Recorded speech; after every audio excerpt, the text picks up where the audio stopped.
सबसे पहले सभी को गुड मॉर्निंग। आज का टॉपिक है आयनाइजेशन इंथैल्पी। आयनाइजेशन इंथैल्पी तो ये क्या होगी, तो कहता energy required to remove an electron outmost shell of gases atom of element. जो गैसेज एटम होगा एलिमेंट का, तो उसमें क्या आउटमोस्ट सेल में से क्या करना है, हमने इलेक्ट्रॉन रिमूव करना है। रिमूव करने के लिए जितनी एनर्जी में रिक्वायर होगी उस एनर्जी को हम क्या कहेंगे, आयनाइजेशन इंथैल्पी या फिर आयनाइजेशन पोटेंशियल के नाम से भी कहा जाता है इसको किसी लिखा जाता है, डिनोटेड किया जाता है एच आई आगे भी लिखा जाता है या यहाँ पे भी लिख सकते हैं, और जो का इससे लिखा जाता है डेल एच आई, वो क्या होगी आयनाइजेशन इंथैल्पी का से डिनोट किया जाएगा इसको। तो क्या बताएंगे, दोबारा रिपीट करें, the energy required to remove, कि वो एनर्जी जरूरत होगी जिसे में रिमूव एन इलेक्ट्रॉन, एक इलेक्ट्रॉन को निकालने के लिए फ्रॉम दी आउटोमोस्ट सेल में से ऑफ एलिमेंट, किसी भी एलिमेंट के आउटोमोस्ट सेल में से जो इलेक्ट्रॉन हमने निकालना है उसके लिए जितनी हमें एनर्जी की जरूरत होगी उसको हम क्या कहेंगे, आयनाइजेशन इंथैल्पी या फिर आयनाइजेशन पोटेंशियल। किससे डिनोट करते हैं इसको, डेल एच आई से डिनोट किया जाता है इसको। फॉर एग्जाम्पल जैसे हमने लिया एन ए कहते हैं आउटोमोस्ट में 281, आउटोमोस्ट सेल में से एक इलेक्ट्रॉन निकल गया 28, और जो का 1 इलेक्ट्रॉन रिमूव हो गया, तो इसके लिए जितनी हमने एनर्जी देंगे वो कितनी होगी, 496 किलो जूल पर मोल। कितनी एनर्जी देंगे हम इसके लिए, जो का 496 किलो जूल पर मोल, इतनी आयनाइजेशन इंथैल्पी में इसके इलेक्ट्रॉन को बाहर निकालने के लिए हम देंगे।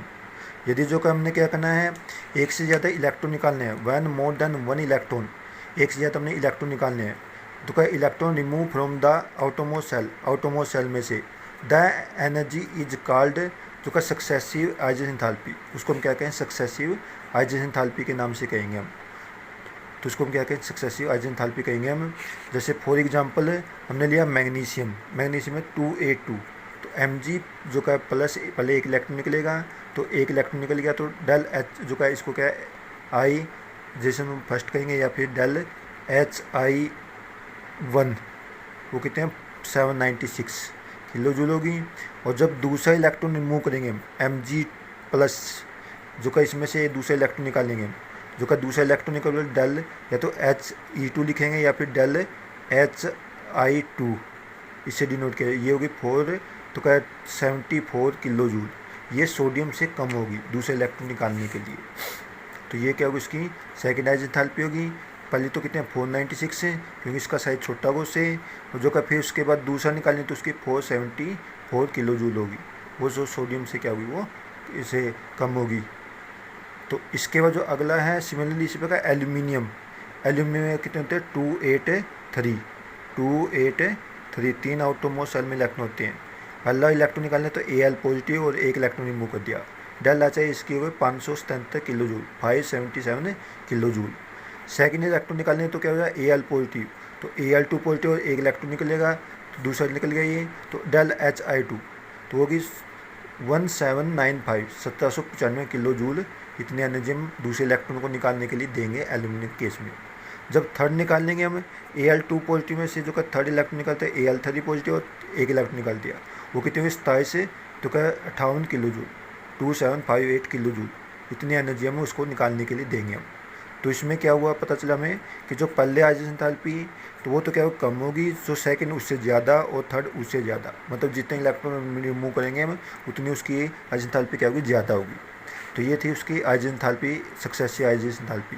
फर्स्ट के लिए तुमने 577, सेकंड के लिए 1795 और थर्ड के लिए 2798 जो का किलो जूल।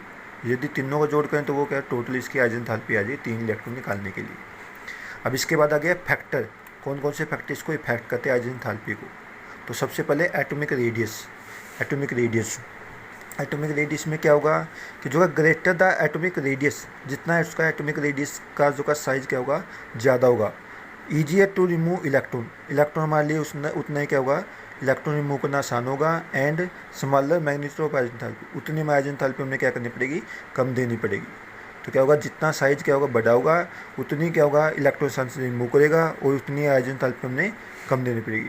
और इसका उल्टा भी होगा, यानी वाइस वर्सा कह सकते हैं हम, जितना क्या होगा इसमें साइज छोटा होगा उतनी आयनाइजेशन इंथैल्पी हमने क्या करनी पड़ेगी, ज़्यादा देनी पड़ेगी, वाइस वर्सा। तो इसका उल्टा कि इसमें तो क्या थी, जितना इनका साइज बड़ा था, रेडियस बड़ी थी, उतने क्या इलेक्ट्रॉन आसानी से रिमूव कर दिया और आज एंथैल्पी कम ली। यदि साइज उसका छोटा है, स्मॉल है, उसमें इलेक्ट्रॉन निकालने का डिफिकल्ट होगा, उतनी आज एंथैल्पी क्या हुई, ज़्यादा हुई। तो ये पहला फैक्टर था, क्या था, ये एटॉमिक रेडियस। अब सेकंड फैक्ट है इसमें, सेकंड फैक्ट है nuclear charge. Nuclear charge, nuclear charge में क्या होगा, इंक्रीज द न्यूक्लियर चार्ज, जितना न्यूक्लियर चार्ज बढ़ेगा उतनी फोर्स ऑफ प्रोटेक्शन क्या होगी, वो बढ़ेगी न्यूक्लियस के द्वारा। Increase the nuclear charge, increase force of protection, hence higher the ionisation enthalpy, उतनी क्या होगी उसकी एटम की जो आइजेशन एंथैल्पी क्या होगी, वो ज़्यादा होगी। तो क्या होता है, जितना न्यूक्लियर चार्ज बढ़ेगा तो उतनी आइजेशन एंथैल्पी ज़्यादा होगी। जैसे अभी मैं पीछे लेता AL पोर्टी, AL2 पोर्टी और AL3 पोर्टी। पहले की तो कितनी थी हमारी उसमें, वो थी जो क्या 577 किलो जूल। दूसरे के लिए थी 1700 तो क्या 95 1795। और जो का थर्ड के लिए क्या होगी उसमें 2758 किलो जूल। अब जो क्या पहले के लिए तो 577, दूसरे के लिए 1795 और थर्ड के लिए 2758। तो इसमें क्या होगा, इस पर +1 चार्ज है, इस पर +2 है, इस पर +3। जितना न्यूक्लियर चार्ज बढ़ेगा तो उतनी आइजेशन एंथैल्पी वो क्या होगी, इंक्रीज होगी। जितना न्यूक्लियर चार्ज कम होगा तो उतनी आइजेशन एंथैल्पी क्या होगी, कम होगी। ठीक है, तो ये होगा इसका। अगला इफेक्ट है screening effect. Screen effect, screening effect क्या होता है, तो सबसे पहले पढ़ेंगे हम the decrease the force of protection between valence shell, मतलब जो फोर्स ऑफ प्रोटेक्शन किसकी, एक तो वैलेंस सेल की, एक और न्यूक्लियस की, due to electron present in inner shell, जो अंदर की सेल में इलेक्ट्रॉन प्रेजेंट है उसके द्वारा, न्यूक्लियस के द्वारा, जो का आउटरमोस्ट सेल के द्वारा जो क्या होगी फोर्स ऑफ प्रोटेक्शन वो क्या होगी, डिक्रीज होगी। उस अट्रैक्शन को क्या कहते हैं, उस इफेक्ट को शील्डिंग इफेक्ट के नाम से कह सकते हैं। दूसरा स्क्रीनिंग इफेक्ट भी कह सकते हैं, मतलब दो इसमें। तो दोबारा रिपीट करें हमें, the decrease the force of protection, जितनी फोर्स ऑफ प्रोटेक्शन डिक्रीज होगी किसके बीच में, वैलेंस सेल एंड जो का इलेक्ट्रॉन, जो का valence shell electron and nucleus के बीच में, ड्यू टू तो का इलेक्ट्रॉन प्रेजेंट आउटरमोस्ट जो का ये inner shell is called shield effect. उसको हम क्या कहेंगे, शील्ड इफेक्ट के नाम से कहेंगे। और जो दूसरा नाम का स्क्रीनिंग इफेक्ट के नाम से भी कह सकते हैं इसको।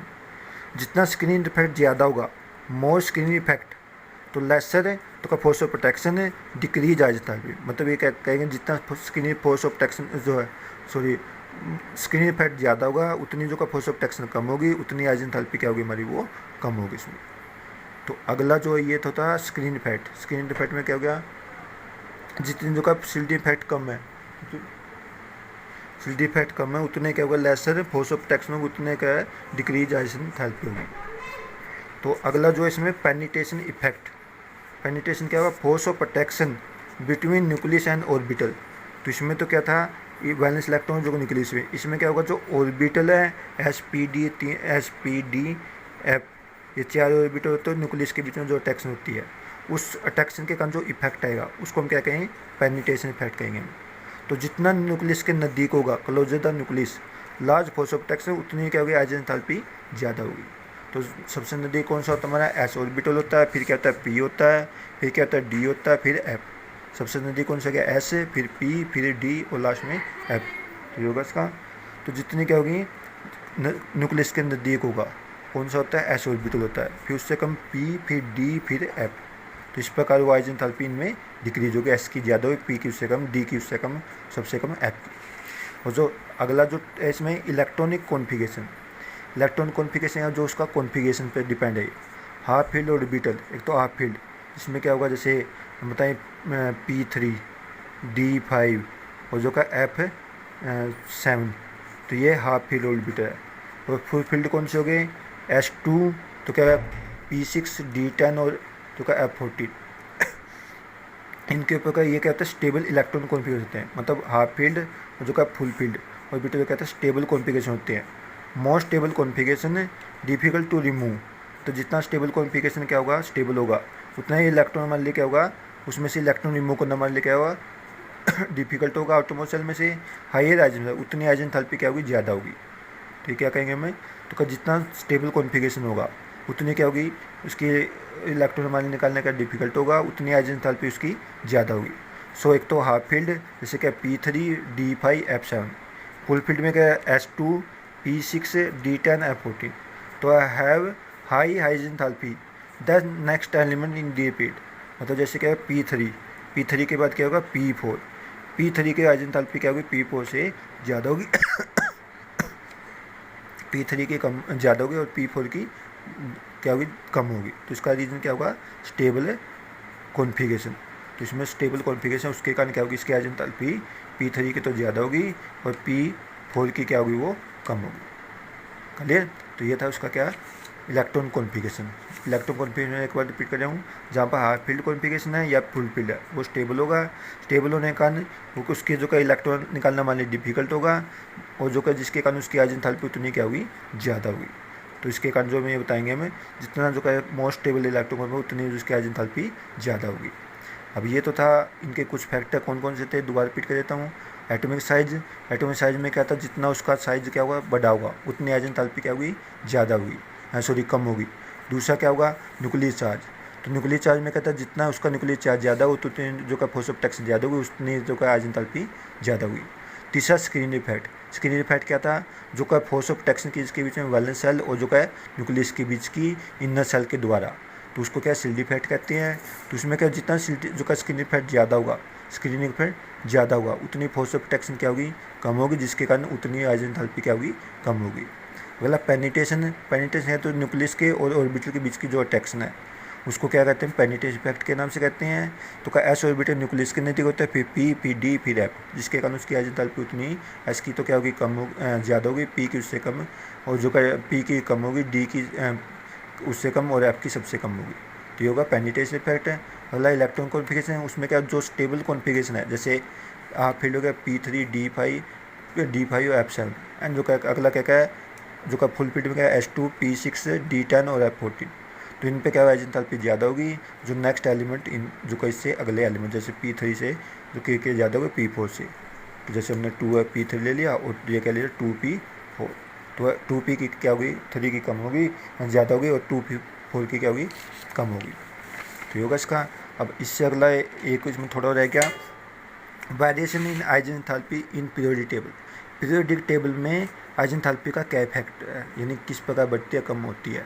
सबसे पहले पढ़ेंगे हम अलोंग ए पीरियड, एक पीरियड में क्या along a period left to right, जब लेफ्ट से हम राइट की तरफ जाएंगे हम नंबर ऑफ इलेक्ट्रॉन क्या हो रहे हैं इंक्रीज होंगे और इन सेम सेल एक ही सेल में इलेक्ट्रॉन बढ़ रहे हैं, जिसके कारण फोर्स ऑफ अट्रैक्शन क्या होगी वो इंक्रीज होगी, जिसके कारण जो क्या है जितनी फोर्स ऑफ अट्रैक्शन बढ़ती है तो उतने क्या है उसकी राइज एंथैल्पी क्या होगी वो इंक्रीज होगी। तो उसको क्या कहेंगे मतलब ये बताएंगे हमें लेफ्ट से राइट की तरफ जो का हमारी जो का फोर्स ऑफ अट्रैक्शन बढ़ रही है, फोर्स ऑफ अट्रैक्शन बढ़ने के कारण राइज एंथैल्पी क्या होगी वो इंक्रीज होगी किसी भी एक पीरियड में अलोंग ए पीरियड। जैसे फॉर एग्जाम्पल हमने ले lithium beryllium boron carbon nitrogen oxygen fluorine neon. अब जो देखोगे लिथियम का 2s1 है उसकी राइज एंथैल्पी कितना 520 है, बेरिलियम का जो का 2s2 इसकी 899 किलो जूल। तो अगला का इसका जो का बोरोन का उसका क्या है 2s2 2p1 इसकी कितनी है वो 801। अब देखो यहाँ पर तो 2s2 हो गया और ये 2s2 2p1 हो गया, तो इसका क्या है ये तो स्टेबल है, ये क्या है उससे अगला एलिमेंट हो गया तो उसकी राइज एंथैल्पी कम होगी, इसकी क्या होगी ज़्यादा होगी। फिर आगे देखें तो फिर क्या है P2 तो साइज क्या हो गया छोटा हो गया और जो का है और फोर्स ऑफ अट्रैक्शन बढ़ गई, जिसके कारण इसकी 1086 किलो जूल है। और अगर नाइट्रोजन के 1402 और अगले ऑक्सीजन के देखेंगे तो नाइट्रोजन की तो कितनी है उसका कंपेयर 2s2 2p3 और ऑक्सीजन का 2s2 2p4। अब ये जो P3 है तो ये क्या स्टेबल कॉन्फ़िगरेशन हो गया इसकी बजाय, तो इसमें इलेक्ट्रॉन आसानी से निकाल सकते हैं। उसके तो राइज एंथैल्पी कितनी 1314 किलो जूल है और नाइट्रोजन की 1402 किलो जूल है। तो यहाँ पर नाइट्रोजन की ज़्यादा और ऑक्सीजन की कम है स्टेबल कॉन्फ़िगरेशन का। अगर फ्लोरीन का देखें तो 2s2 2p5 फिर से इसमें क्या साइज छोटा हो गया, जिसके कारण 1681 जूल होगी। और लास्ट में जो नियोन है उसका 2s2 2p6 है, जिसके कारण क्या होगी इसमें तो इसका क्या होगा ये राइज एंथैल्पी इसकी क्या होगी ज़्यादा, क्योंकि P6 स्टेबल कॉन्फ़िगरेशन है, स्टेबल कॉन्फ़िगरेशन इसकी राइज एंथैल्पी ज़्यादा होगी। अब आगे डाउन द ग्रुप ऊपर से नीचे हैं तो कब we go down the group, जब हम क्या करें डाउन द ग्रुप जाएंगे टॉप टू बॉटम तो का नंबर ऑफ सेल इंक्रीज, उसमें नंबर ऑफ सेल बढ़ेगी, जिसके एटॉमिक जो का रेडियस क्या होगी वो बढ़ेगी, जिसके कारण इलेक्ट्रॉन निकालना मान ले क्या होगा वो आसानी से निकाल सकते हैं हम। जब इलेक्ट्रॉन आसानी से निकालें तो उसकी राइज एंथैल्पी डिक्रीज होगी, तो इसलिए मैं ये बताएंगे हमें डाउन द ग्रुप जो का राइज एंथैल्पी क्या होगी वो डिक्रीज होगी। तो क्या हो गया इसका दोबारा रिपीट करें मैं। तो क्या जब हम क्या करें लेफ्ट जो का डाउन द ग्रुप जाएंगे, ऊपर से नीचे का नंबर ऑफ सेल इंक्रीज हो रही है, इसके एटॉमिक रेडियस उसकी इंक्रीज होगी, इलेक्ट्रॉन निकालना हमारे लिए आसान होगा, तो इसलिए मैं उसकी जो का आइजेंथैल्पी का डाउन द ग्रुप में डिक्रीज होगी। जैसे ये अल्कली मेटल की बताइए, इसमें लिथियम क्या है 2s1 520 किलो जूल, सोडियम की जो का कितना होगा 3s1 696 किलो जूल, पोटासियम क्या है 4s1 619 किलो जूल, तो का रुबीडियम तो 5s1 इसका जो क्या है 603 किलो जूल, और सीजियम का 6s1 तो इसका 374 किलो जूल। तो ये डाउन द ग्रुप क्या हो रही है, नंबर ऑफ सेल क्या हो रही है इंक्रीज हो रही है। तो देखोगे जैसे 2s1 3s1 4s1 5s1 6s1, तो इनकी आज एंथैल्पी देखो पहले 520 है, दूसरे की जो सोडियम की 696 है, तीसरे की 619, तो ये क्या है आज enthalpy down the group decrease हो रही है। मतलब ये बताएंगे सेल बढ़ी है, सेल बढ़ने के कारण ऊपर से नीचे सेल बढ़ेगी, सेल बढ़ने के कारण आज एंथैल्पी वो डिक्रीज होगी। आज का काम इतना ही है। Thank you.